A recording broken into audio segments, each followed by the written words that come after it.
শুভ রথযাত্রার শুভেচ্ছা সকলকে জানাই। আর ভিডিও শুরুতেই বলে রাখি যে আমাদের ভাগ্যে যদি কোনো কিছু না থাকে তাহলে সেটা কোনোদিনও সম্ভব হয় না। তো এই কথাটা কেন বলছি, কী জন্য বলছি? বৃষ্টি পড়ছে তার জন্য বলছি নাকি অন্য কিছু? তো ভিডিওটা স্কিপ না করে তোমরা দেখতে থাকো। আর সকলকে জানাই রথের আরও একবার শুভেচ্ছা। রথের মেলা দেখতে যাওয়ার জন্যে আমি একদম পুরো রেডি হয়ে গিয়েছি। আর চলো, আর এটা আমার সেই পুরনো ঠিকানা, মানে আমার যেটা নিজস্ব বাড়ি, সেখানে আবার আমি ফিরে এসেছি। সেটা আমি তোমাদেরকে একটা ভিডিওতে বলেছিলাম। আমি এদিকে পুরো রেডি, কিন্তু আমার মাদার ইন্ডিয়ার এখনও সমস্ত কিছু হয়, দেখছো চলছে। ওনার বক্তব্য হচ্ছে ওনার চুল বাঁধা হয় না, কিন্তু আমার চোখে চুল বাঁধা একদম সুপার ফাইন হয়েছে। তোমরা বলো কেমন হয়েছে, মানে বলবে। আজকে হচ্ছে সেই বিশেষ দিন, আজ হচ্ছে রথযাত্রা। তো সকলকে শুভ রথযাত্রার অনেক অনেক শুভেচ্ছা জানাই। আর তোমাদেরকে যেটা বলেছিলাম যে আমাদের এখানে কীরকম কী রথ হয় সেটা আমি তোমাদেরকে শেয়ার করব। তো সেই উপলক্ষেই আমাদের মা আর মেয়ের তৈরি হওয়া চলছে। তো চলো আস্তে আস্তে তোমরা দেখতে থাকো কী কী হয়। আমরা এখন সকলে বেরিয়ে পড়েছি রাস্তায়, এবার টোটো করার অপেক্ষা। আর এটা হচ্ছে আমার ভাই, মানে মামার ছেলে।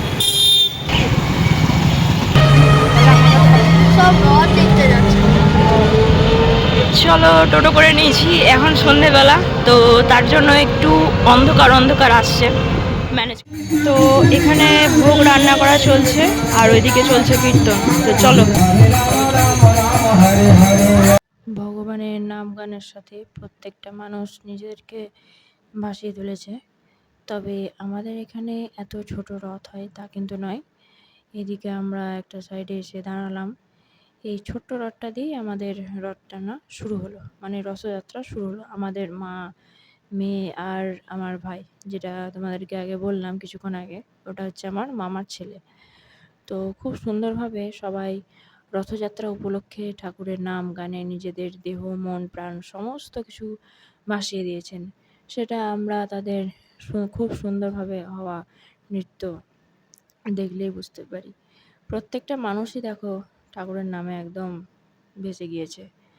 তো চলো এরপরে কি কি হয় দেখতে থাকি, আর ভিডিওটাকেও স্কিপ করবে না, আমি আরও একবার বলে রাখলাম। আর যারা নতুন তারা অবশ্যই সাপোর্ট করো। এখন তো খুব গরম, মানে রথের দিনে প্রচুর পরিমাণে গরম ছিল, তার জন্য আমার ভাইয়ের খেতে মন হয়ে গিয়েছে আইসক্রিম। তো আমার মা ওকে একটা তাই আইসক্রিম কিনে দিল। তবে আমি আইসক্রিম খুব কম খাই, কারণ আমার মিল্কে অ্যালার্জি আছে, আর আইসক্রিমের বেশিরভাগ অংশটাই তো মিল্ক দিয়ে তৈরি। তো আমি আইসক্রিমটা অ্যাভয়েড করে চলি, খুব একটা পছন্দের তা কিন্তু নয়। এখনও সকলে ঠাকুরের নাম গানে, এখনও কি এই রথটা তোমার যতক্ষণ না মাসির বাড়ি পৌঁছচ্ছে ততক্ষণ সকলে নাম গানে মেতে থাকবেন। তবে এখানে কিন্তু এই যে ছোট্ট রথ হয় তা কিন্তু নয়। কি কি হয় সেটা আস্তে আস্তে দেখতে থাকো, আমিও আস্তে আস্তে বলতে থাকি। এইবার হচ্ছে আমাদের সবার রথ টানবার পালা। আমাদের সবার বলতে আমাদের ৩ জন, মা, মেয়ে, আমি। তো তাই এবার এই রথ টানবার মধ্য দিয়েই আমাদের এই বছরের রথযাত্রা শুরু হলো। তো সবাই মিলে রথটা টানলাম, তারপরে সেটা এবার মাসির বাড়ির উদ্দেশ্যে বেরিয়ে পড়েছে। এই যে মা, আমি দুজনে ধরে রয়েছি আর ভাই সামনে ধরেছে। কেমন হয়েছে এই রথটা? তবে আমার কিন্তু ভীষণই মিষ্টি লাগছে। রথটা ছোট হলেও ভীষণ ভীষণ ভীষণ সুন্দর। আর এই যে বড় রথ উপলক্ষে একটা মেলা হয়েছে। তো এবার চলো মেলাটা কীরকম দেখে নিই। আমি যে বড় রথটার কথা বলছিলাম, সেই রথটা আসবে আসবে করে দেখো কত মানুষের এখানে আগমন ঘটেছে। তো ওই যে সামনে যে ফাঁকা জায়গাটি দেখছো, এই জায়গাটি ভীষণ ভীষণ ভীষণই সুন্দর হয়েছিল সাজানো, লাইট দিয়ে পুরো সুন্দরভাবে সাজানো হয়েছিল। তবে ওই যে সামনে যে ফাঁকা জায়গাটি দেখছো, এখানে জগন্নাথ দেব, বলরাম আর সুভদ্রা, জগন্নাথ দেব ৩ জনে এসে বসবেন।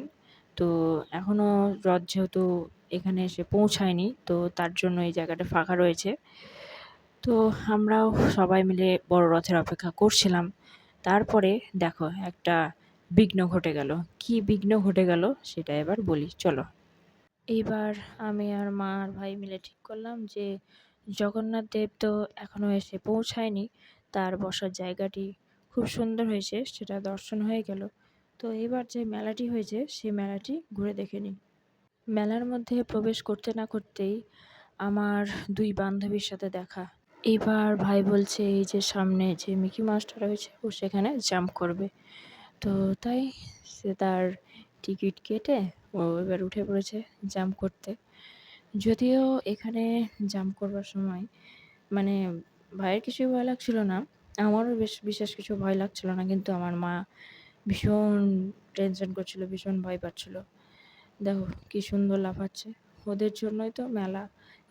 মেলা এদের মতো ছোট, ছোট বাচ্চাদের জন্য। আর যে সকল মেয়েরা মানে যারা আমার বয়সী মেয়েরা আছো, যারা ধরো সাজের জিনিসপত্র ভালোবাসো তাদের জন্য মেলা ভালো। কিন্তু আমি বিশেষ কিছু সাজতে পছন্দ করি না। আমার মনে হয় যেন নরমাল চেহারা মানে যেটা ভগবান দিয়েছে সেটাই বেশি সুন্দর। তো সেজন্য আমি বাইরে থেকে কোনো মেকআপ বা ওসব ইউজ করি না। তবে আজকের যে লুকটা দেখলে সেটাতে একটা আমি লিপ বাম লাগিয়েছিলাম। সেটা মনে হচ্ছে যেন লিপস্টিক আমি লাগিয়ে নিয়েছি। তো দেখো ভাই কীভাবে লাফাচ্ছে। আর এই জাম্প করবার সময় এই সময়ে আমাদের বিঘ্ন ঘটে গিয়েছিল। কীরকম বিঘ্ন বলো তো? সেটা হচ্ছে মানে ভগবানের দেওয়া বিঘ্ন যাকে বলা হয়। ভাইকে এখানে জাম্প করতে দেওয়া হবে ১৫ মিনিট মতো। কিন্তু এখানে তোমার ২ থেকে ৪ মিনিট জাম্প করবার পরেই প্রচুর পরিমাণে হঠাৎ বৃষ্টি পড়ে যায়। দেখো মায়ের মুখটা দেখো। মা ভাইকে বলছে, "আর লাফাস না, অত জোরে লাফাস না। নেমে আয়।"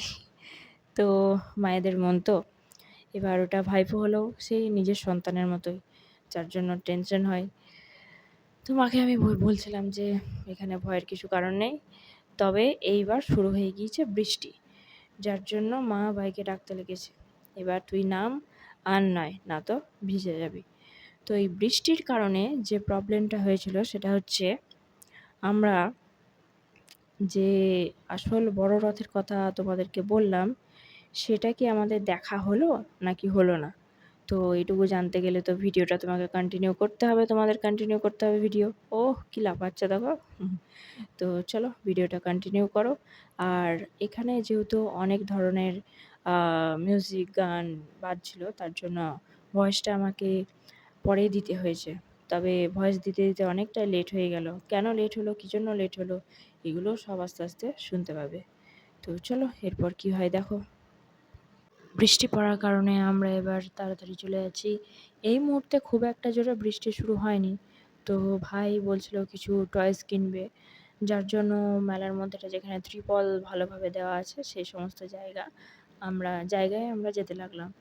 তো সেখানে ভাই কিছু টয়েস কিনলো। কী, কী কিনলো সেগুলো পরে তোমাদেরকে নিজের মুখে বলবে। দেখতে থাকো কী, কী কিনলো ও। ভাই মাকে কোনো একটা ফ্যান টাইপের কিছু একটা নেব বলছিল। আর তার আগে হাতে ওর একটা খেলনা দেখলে যেগুলো বাবলস তৈরি করা হয় সোপ ওয়াটারের মধ্যে ফু দিয়ে মানে হাওয়া দিয়ে। তো যাই হোক ওটা একটা কেনা হয়েছে। আর এই যে ফ্যানগুলো দেখছো ওগুলো নেবে বলছে। এবার দেখো বৃষ্টি পড়তে লেগেছে। আর ওই যে দোকানে আমরা ছিলাম সেখানে ত্রিপল দিয়ে ভালোভাবে ঢেকে দিল জিনিসপত্রগুলো, নয়তো খারাপ হয়ে যাবে। এবার আমরাও ত্রিপলের দিকে এগিয়ে যেতে লাগলাম। তো এখনও ভাই কিছু খেলনা মানে টয়েস নেবে বলছিল। সেগুলো ওকে কিনে দেওয়ার পালা এবার।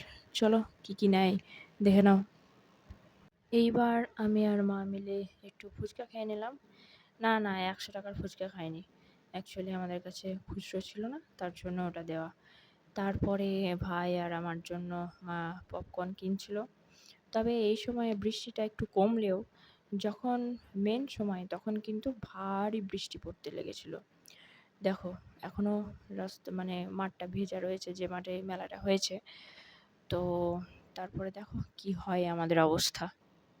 এইবার ভাইয়ের খেতে ইচ্ছে হয়েছে লস্যি। তো ভাই নিয়েছে ম্যাঙ্গো লস্যি।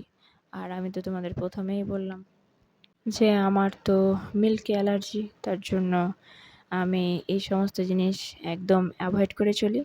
এরপর আমি জাস্ট ভাইকে জিজ্ঞাসা করছিলাম যে, তোর ঘুরে কেমন লাগছে এই জায়গাটা? তো বলছিল খুবই ভালো লাগছে। তো আর কি খাবা? পিসি কি আনতে গেল? পিসি আনতে তো আইসগুলো খাবো। কেমন লাগছে তোমার? ভালো ভালো ভালো ভালো লাগছে? খুব দারুণ। আর দেখো আমি এই যে এটা আমার দিদি এরকম নকল সব যেটা প্র্যাঙ্ক করা যাবে এটা কিনে দিয়েছে। আর এটা হলো ইউটিউবে অনেকদিন দেখছি এটা স্ট্র এটা মানে জুস খাওয়া যাবে। আর এটা হলো বাবল এটা এমনি করে ঘোরায়, ঠিক আছে। আর এটা ঘোরায়। তো অবশেষে আমরা রথের দিন বড় রথের দর্শন পাইনি। এই দেখো বৃষ্টির কারণে আমার মা তার ওড়না দিয়ে মায়ের মাথাটা ঢেকে দিয়েছে, কারণ ও ছোটো তো, যার জন্য ওকে ঠান্ডাটা বেশি লেগে যায়। তো অবশেষে কি আর করব, দেখলাম একটু সামান্য বৃষ্টিটা কমেছে, তো তখনই আমরা এবার বাড়ি ফেরার উদ্দেশ্যে চলে এলাম। তো এই দিন আমাদের রথ দর্শন হয়নি, তার জন্যই বললাম ভগবান না চাইলে কোনো কিছুই হয় না।